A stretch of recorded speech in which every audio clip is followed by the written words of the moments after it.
nuestro canal en YouTube, muy fácil también. Inter SQCS, donde puedes ver todo lo que pasa cerca de las 19,000 y tantas visitas plays de toda la gente.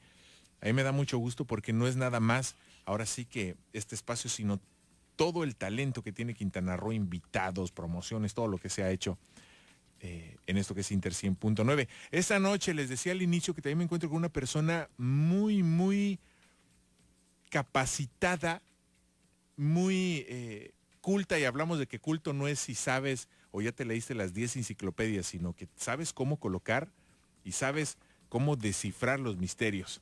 Sir Octavio Chávez Gabaldón, ¿te gusta? Es que está bonita. Esa presentación te la deben de hacer el Robert y toda la banda, ¿eh? Sir Octavio Chávez Gabaldón. Casi como Sir ay, el McCartney, ¿no? No, bueno, como tantos, yo estoy pensando en ¿El pianista? el pianista, ¿cómo se llama? Elton John. Elton John, Ah, sí. pues es al que Sir mejor le Elton queda John. lo de Sir Elton John, mano. caramba. Sir Octavio, ¿cómo no estás, creo que sea hermano? para tanto, Esta pero bueno. noche vemos que traes Pues mira, una sorpresa. hablar de libros y que se relacionen con el rock, ¿no? Me conseguí por aquí una lista. Las listas siempre son arbitrarias, depende de quién las haga. Y arbitrario significa que no es que esté mal ni agresivo. No. Arbitrario significa que al libre albedrío de alguna persona se hizo y porque le gustó y porque lo consideró. Y entonces, de todos modos es tema para platicar, irle metiendo, porque nunca respetamos aquí el material que nos da nadie, ¿no? Sino que lo cotorreamos y lo discutimos y damos opinión, que es lo interesante, o sea, porque no vamos a dictar Claro. cátedra ni mucho menos, y menos yo te dije que las cuestiones de música tú me tienes que suplir. 10 libros entre los que se marcan, dice, I am Ozzy, confieso que he bebido. Fíjate, esos mensajes que tiene este libro de yo soy Ozzy, lógicamente estamos hablando de Ozzy Osbourne, y es una vida tortuosa, tormentosa, interesante para quienes les gusta la música. Es un ícono igual. Por supuesto que es un leyenda. ícono, ¿no? Entonces, aquí hay algo patético, por ejemplo, que es lo que marca la vida de muchos músicos, de muchos rockeros.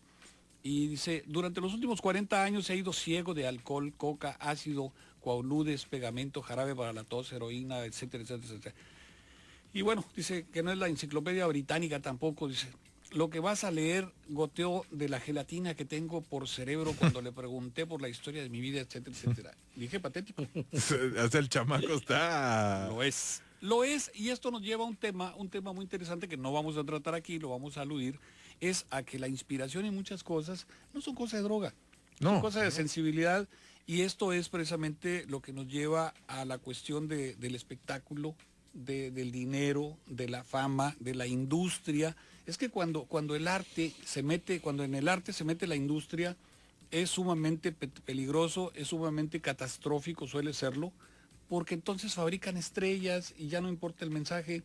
De repente tenemos artistas de 15 días por 15 minutos, Sí. y eso no es arte definitivamente, ¿no? Es negocio. Entonces, pero bueno, estamos hablando de que es un ícono, Sí. Ozzy Osbourne, y sus seguidores tienen derecho a seguirlo y tienen derecho a verlo, ¿no? Total, las cosas son para eso, para discutirlas. Vida y memorias de Keith Richards, por ejemplo, es un repaso exhaustivo por la cabeza de uno de los mayores genios del rock and roll. A quien lo catalogan como genio del rock and roll, da para muchísimo, así no lo conozcamos algunos, ¿no? Ahora los que lo conozcan, pues mucho mejor. Burning, Veneno de Rock, escrito por un juez en España, precisamente. O sea, un juez es el que escribe pues, este libro. lógicamente ¿De qué metido trata este libro? Ricardo Moyano García es una detallada y precisa biografía de la mítica banda madrileña. Además contiene interesantes testimonios de familiares y amigos, que está hecho por ahí con ese tipo de aportes, ¿no? Muy española tal vez. Yo no sé si en América ha trascendido esa música y ese grupo. Y obviamente memorias de un Rolling Stone, Ron Wood. Eso es... y no es el más famoso, dice. El más borrachín y simpático Stone también tiene cosas que contar, aunque haya estado en segunda fila. Su función de puente entre Jagger y Richards es vital para la longevidad de los Stone. Y no olvidemos que estuvo en otros grandes, como The Faces, por ejemplo, ¿no? Y no se le tomaba tan en cuenta. De hecho, hay muchas pláticas que se tenía con los Stones, que, pues bueno, el frontman o el vocalista siempre es el que va a salir, ¿no? Y esta persona, como bien lo dice, siempre estaba como en segunda fila, fíjate. Más sin embargo, era parte, pues era como el star de los Beatles, ¿no? sí, claro. Definitivamente, ¿no? Aquí aparece algo interesante. Oh, My Soul, la explosiva historia de Little Richard. O sea, cuando le dije hoy a una persona que se llama Ricardito, o sea, ¿cómo Ricardito? Sí, pues es en inglés, Little Richard. Little Richard. Así de sencillo, ¿no? Que lo vemos por ahí en una época del rock ¿qué sería? ¿Los 40s? Yo creo, ahorita checamos Wikipedia, que es... Y de allá nos viene... Es como los finales de los inicios, ¿no? Finales, más o menos. Sí, más o menos, cuando ya andaban los grandes grupos y este cuate, pues con la onda de ser chicano y más cosas, ¿no? Y que también tiene su significado porque es político.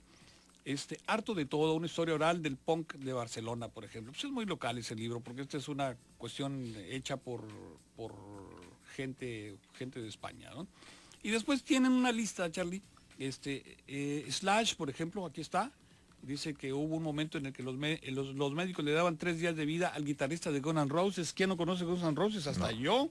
Fíjate. Porque en la época de mis hijos era el grupo que tenía yo que soportar ahí en Sí, te tenías que aventar por esas partes. supuesto, tienes que compartir ahí ciertas cosas y todo esto. Y bueno, pues siempre será muy interesante meterse en la vida de los personajes y no en esa forma grosera, vulgar de las revistas esas que hace Televisa y TV y novelas, TV notas, y todo demás eso. cosas, ¿no? ¿no? Sí. Son personajes, son aficiones y hay que seguirlas. Cosas que los nietos deberían saber de Mark Oliver Everett, líder de Els, por ejemplo, ¿no? Y estamos... Bandota. El ruido eterno, por ejemplo, dice, no todo va a ser rock en la vida, ¿o sí?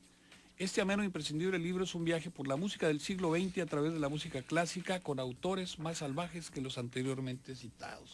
A mí me llamaría mucho la atención. Pues es que suena como que ahí vas a libro. encontrar lo que tienes que ver. Como que vas a encontrar algo ecléctico, algo que se puede, una combinación de cosas pasadas. Si te dice que son más salvajes que los Rolling Stones, por ejemplo, ¿Qué traerás? ¿qué traerás, no? Sin ser conocedor de música, y es una forma de entrarle a la cultura juvenil, a la cultura de las nuevas generaciones, porque tenemos obligación de estar intercomunicados, Charlie. No, y es que además son bandas ya legendarias de los 40, 50, 60, 70, que los chavos de hoy en día de 20 años, pues a lo mejor ni lo van a escuchar tal vez en Katy Perry o en Justin Bieber. Oye, qué curioso, porque luego pasa eso, todos ¿no? los rockeros y todos en la vida nos sentimos jóvenes para siempre, ¿no? Sí, a mí me pasa eso. Y de repente cuando te encuentras a alguien, dices, oye, papá, ¿quién es ese señor de pelo largo, ese viejito de pelo largo, no?